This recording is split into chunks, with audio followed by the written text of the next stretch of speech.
Hello everyone, welcome back to another video. It's your boy Dak here, back at it again with yet another video. So today I will be explaining the best way to learn Japanese and how I picked up a third language over time.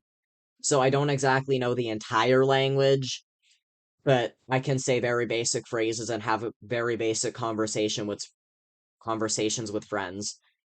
One thing you want to keep in mind is when you learn a second language or third language, your brain's gonna break a lot.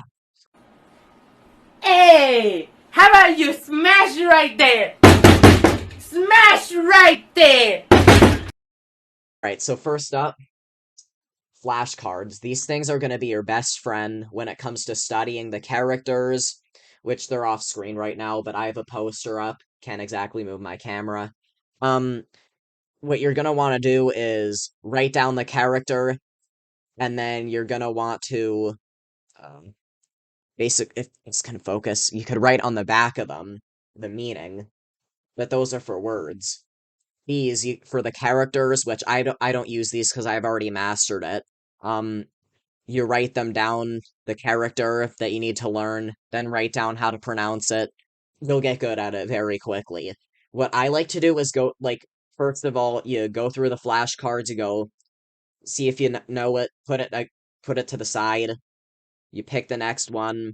If you don't know it, then you put it in a different pile. You keep doing this until you're left with the pile that you don't know. You look through them over, stop, and then go through them again and then just keep repeating that process, then just do all them again. Uh, I did have a special name for it, but I kind of forgot. I think it's called, uh, Divide and Conquer. Yes, that's what I meant. Next, what you're gonna want is a notebook. Now, why a notebook?